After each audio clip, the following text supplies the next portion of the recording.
história acontecida comigo. Suponho que agora não se chamará Liceu, na altura chamava-se Liceu José Falcão.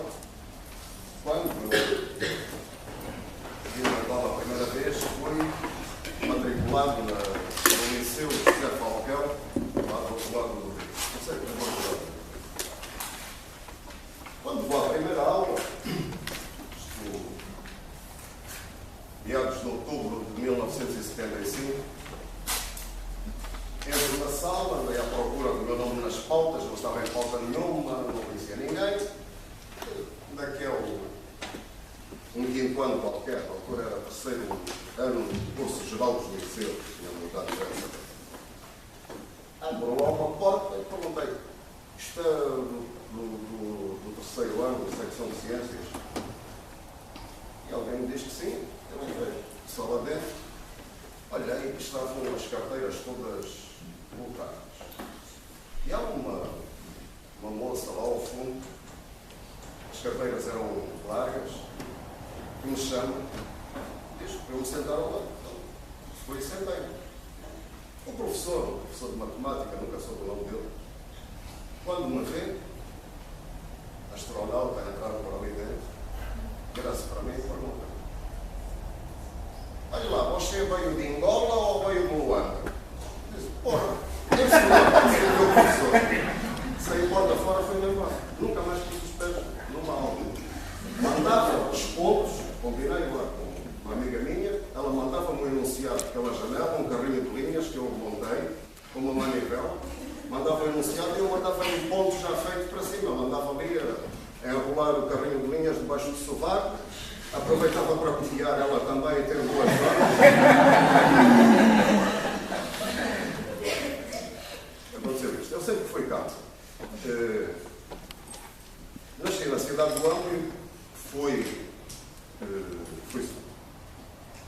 fui crescer, aprender a gatinhar, aprender a falar, numa pequena povoação na província de Conde de Bancos, chamada Cotato, que eu chamo a minha pátria da poesia.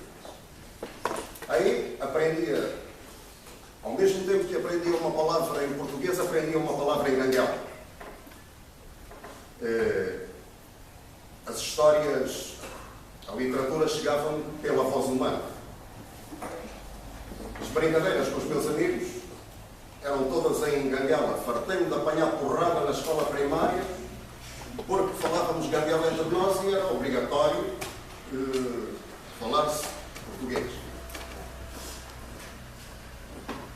Havia, quando vamos uma das zonas onde havia guerra por libertação nacional, ou então se chamava, antes da Guerra Civil, da frente leste do MPLA.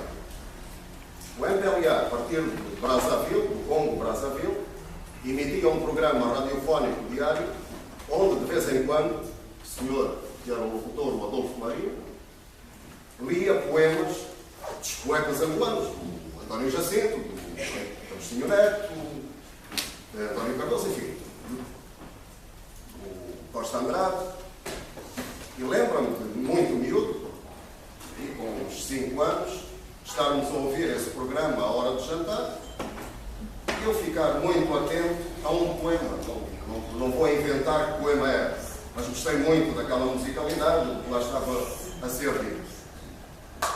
E aí o meu pai, percebendo-se disso, disse: olha, Zé, depois de jantar, vamos nos sentar no degrau, lá fora. Quero frisar uma coisa: uma aldeia sem água elétrica nem luz canalizada. Então, o candeeiro Pedro Marques, e a água ia-se buscar ao rio em tambores.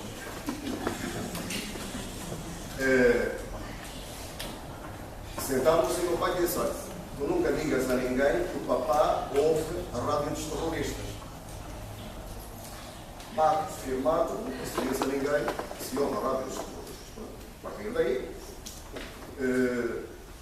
continuou a ouvir-se sempre, a menos que não se estivesse em casa, à hora do programa, todos os programas.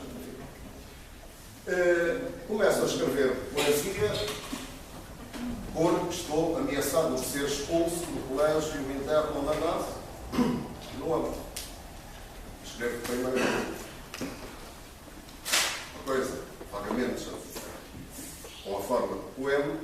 soneto com todas as sílabas certas, as métricas, essa cangalhada toda. E nunca mais. Enfim, ficou o bicho. Todas as coisas que eu era obrigado a ler na escola, nunca li. Quando, ao 25 de Abril, aparece, ainda hoje, falava com o professor Pedro Laranjeiro, de um determinado, agora já jubilado, não é? O professor Salvato Trigo, e aparece um manual de língua portuguesa com os poetas angolanos, enfim, outros textos biografados, e aí tornei-me um leitor voraz de poesia. Conheço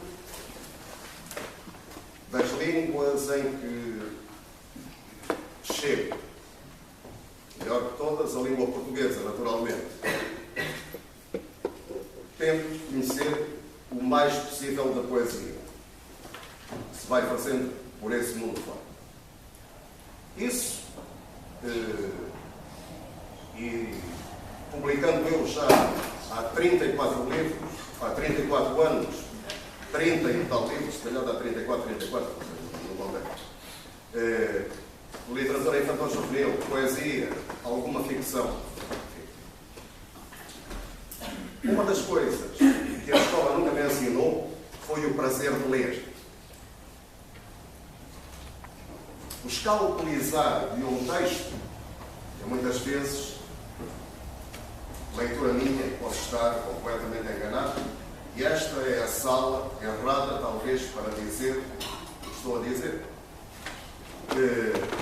Afasta o prazer da leitura, porque se tem que encaixar determinado texto numa determinada forma de o ler. Como estudei agronomia e não literatura, a leitura exige-a sempre um prazer e nunca uma tortura. Fecho um livro quando não me dá prazer, porque também entendo que o leitor é o maior e o melhor escritor, é o leitor.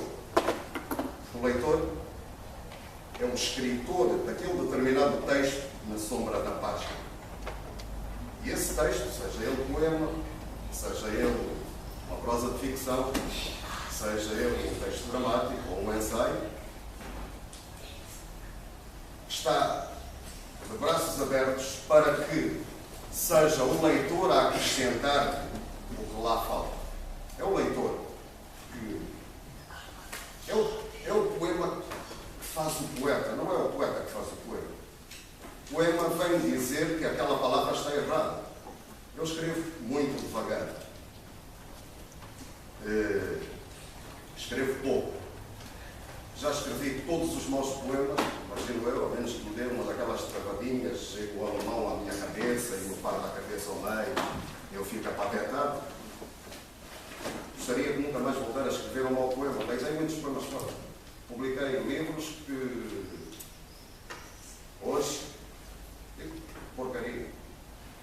Há pouco tempo estive a reler tudo e aproveitei fragmentos e construí 6 ou 7 poemas com 5 livros. Não é mau. Falando agora se eu retirasse as notas, que me parece que os leitores merecem de mim todo o respeito, o imaginário, o hipotético leitor, seja ele quem for, todos os meus livros têm um glossário para as palavras que as pessoas não entendem, mesmo em Angola. Há autores angolanos que acham que os glossários são desnecessários. O leitor deve clicar ou clica numa raiz de cabelo e começa a falar todas as línguas do mundo, inclusive as que já estão mortas. Eu não entendo assim as coisas. Porque mesmo em Angola, com as 18 línguas que nós temos, um quimbungo não saberá falar ganguela. Pela raiz da palavra pode lá chegar ao sentido dela, mas não à sua verdade profunda. construí um poema na língua dos Khoisan, que é absolutamente impossível traduzir. A hipótese de tradução que eu dou são 5 páginas, em que traduzir essas, são 30 versos, ok. Traduzir aquilo para uma única língua é absolutamente impossível, porque não há equivalências para nenhuma outra. É preciso explicar o que é o Khoisan. Khoisan é aquele povo que também é chamado dos Kirman, que aparece no filme Os Deuses Devem Estar Loucos, por aí, um dos povos primitivos de Angola. Para mim, a poesia tem a idade da voz humana. Quando as pessoas dizem eu não gosto de poesia, então, mas gosta de música com aquelas palavras que lá estão, algumas músicas com umas letras absolutamente idiotas, mas pronto. Mas gostam de música. Como é que não gostam de poesia? É um louco. E para, enfim, tentar fazer alguma coisa encantatória, em vez de andar a partir de palavras e fazer experimentalismos, não vou por esse campo. Outros o fazem, como faz o Lupito, como fazem outros poetas angolanos, porque a poesia angolana, se alguma coisa a caracteriza, é de ter múltiplas vozes, não há uma voz única e depois aquilo ser feito à manivela e sai poema do outro lado, sai salsicha, sai poema, sai conto ou romance. É essa multiplicidade de vozes que fazem, quanto a mim, a riqueza da poesia angolana. Porque é que eu vou retraduzir, trabalhar sobre as recolhas já feitas de literatura da tradição oral? Quando quero ler um livro e ele não existe, eu invento. Queria ler os contos de Fernando Pessoa. Não havia, tinha que comprar 20 livros e não estavam lá os contos todos. Eu inventei esses contos.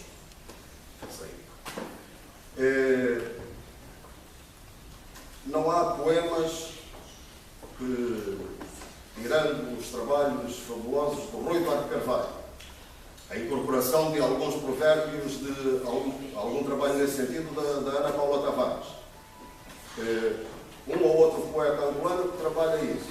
Mas um trabalho sistemático não existia. Tenho estado a tentar inventar para devolver à angolanidade a sua literatura oral em forma de poema escrito. Se consigo alguma coisa com alguma dimensão, não me caberá a mim ser o juiz. Obrigadíssimo pela vossa atenção e encontramos-nos nos livros ou na rua e conversamos. Gosto de conversar. E a razão ou o prazer maior é estar com pessoas a falar daquilo que nós fazemos. O nosso trabalho é tão solitário, que a razão dele é haver alguém com quem um dia se possa conversar, mesmo discordando, ou sobretudo discordando, que é muito bom. Discordar inteligentemente e saudável.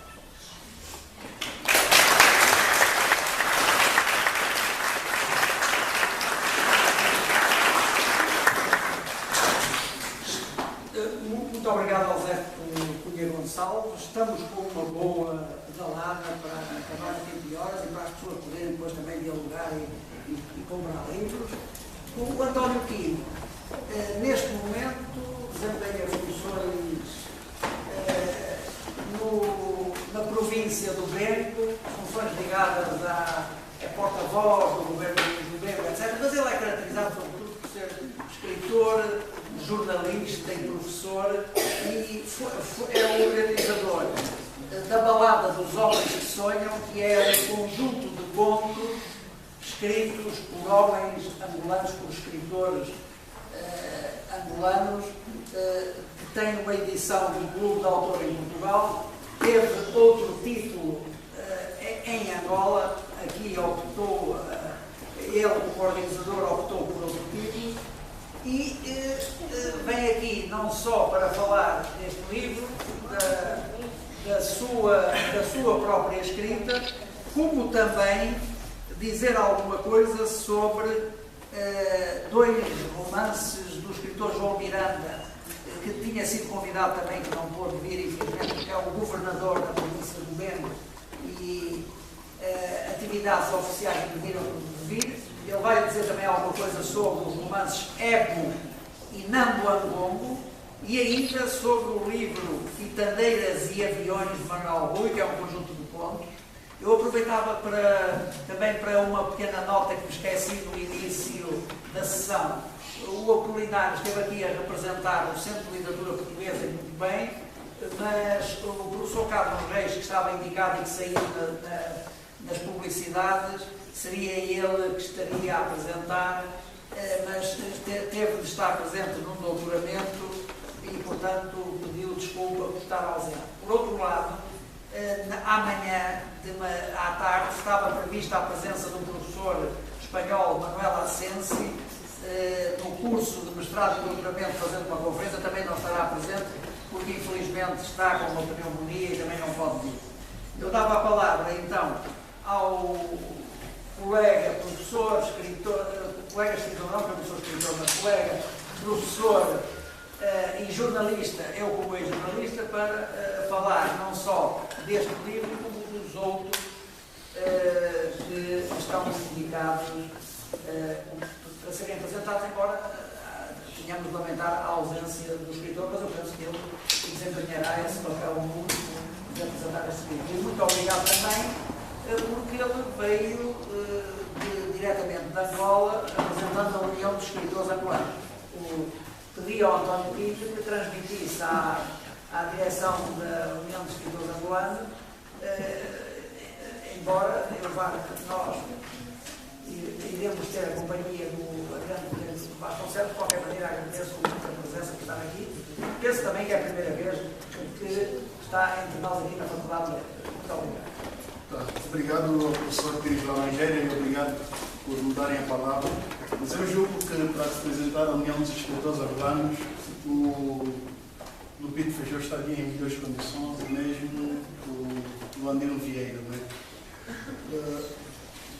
Eu, infelizmente, não tenho memórias como os outros têm. Seria para mim uma honra poder discorrer da mesma forma que o Andino, o Lupito e o Zeto fizeram.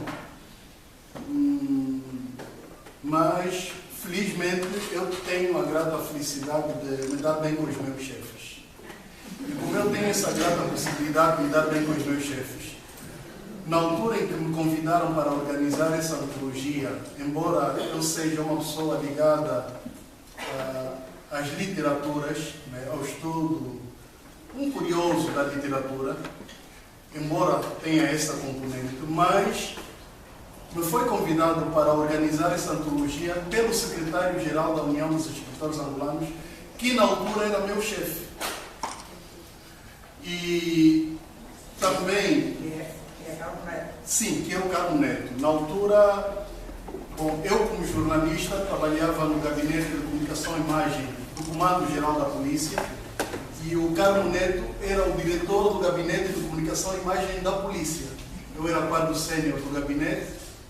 Ele provavelmente deve ter dado conta que havia alguma relação minha com a literatura e a partir daí convidou-me para organizar a antologia, e já explico porquê. Eu julgo que não estaria em condições de apresentar o livro do Manuel Rui, porque o Manuel Rui ainda não foi meu chefe.